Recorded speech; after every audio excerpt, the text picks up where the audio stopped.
Hi, it's Andrew here at Bayside, and we just finished our Uncensored series. We've been teaching through the Sermon on the Mount, and this weekend we had a blast as we looked at Matthew chapter 7. And Jesus starts the chapter by saying, "Do not judge." And then he talks about infectious eye diseases. And we're going to pick it up at a point here where we're talking about pink eye, and we also talk about plank eye. And you're going to hear about me and a disastrous driving experience. I pray this really encourages you today. Let's talk about eye infections here for a second. A common eye infection is pink eye. Spiritual eye infection is what? Plank eye. Plank eye, everybody. Because we got one of these bad boys. You know what I'm talking about? One of these bad boys in our eyes. And think about what Jesus is saying here. He says, hey, your brother's got a speck in his eye, but you with the plank in your eye think it's a really smart thing to try and take the speck out of his eye. And think about this here for a second. You can't even reach towards his eye because your plank is getting in the road the whole time. Who are you to get involved? And it's just like, let's be honest as well, like with many eye infections, people get hurt when you've got pink eye, but especially when you've got plank eye, like front row, just be careful front row, is that when you're turning around to spot this thing's getting in the road all of the time. Has anyone ever had a plank in their eye? Come on, let's be honest. Has anyone ever had a speck in their eye? Come on. If you think that you don't have a speck in your eye, you've definitely got a plank. You got a plank in your eye. It's right there.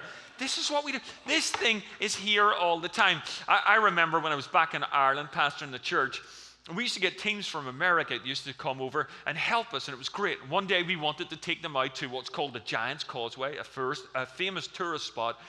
And I was driving one of these vans, but we needed someone else to drive another van, and it needed to be one of the Americans. And I said to this guy, you're the oldest, you need to do this, you're on the insurance, you need to drive the van. He said, no, I don't want to drive the van. I've never driven stick shift in my life. And you know, I don't want to drive on the left, we drive on the right. And I was like, no, you don't drive on the right, you drive on the wrong. We drive on the right. I get over here, drive on the left. And he was all, I said, get in or these kids are going to miss out. So I said, now stick close to me. Can I just say, he was probably the worst driver in the world, everyone. I mean, he was completely useless. And how do you confuse an American? Just bring them to a roundabout. Just bring them to a roundabout. It's like, and especially on the wrong side of the road, you know, it's just, oh my goodness. He needed therapy after this. And he just couldn't stick with me. It was a disaster. Eventually, we got to the spot. We let everyone out. And I said, now you've got to stay right with me because it's a little bit of a strange parking lot and the entrance to it. And you need to stay right with me. Just stay right with me. And so I'm looking in my rear view the whole time. And he's still getting, stay with me, you useless driver. And all of the time, I'm just judging him and judging him and judging him. And I just like come to this bit where it just turns into the parking lot. And I said, right, come on, stay with me, you useless driver. And I just turn into it. And there's this almighty crash. And I'm thinking he's hit something. It wasn't him, it was me. It was me. I didn't see that there was like an archway into the parking lot. I took the whole roof off the van. I mean, peeled it right back, everyone. You know what the problem was? I was driving with a plank in my eye. That's why I didn't see it, everyone. There was a massive old plank in my eye. Let's talk about planks just for a minute. Planks are what? Planks are slow growers. It's not like you just wake up one morning and go, hey, honey, what's this big thing? Where did this come from overnight? What happened to me? It's not like that. Do you know we know where it comes from?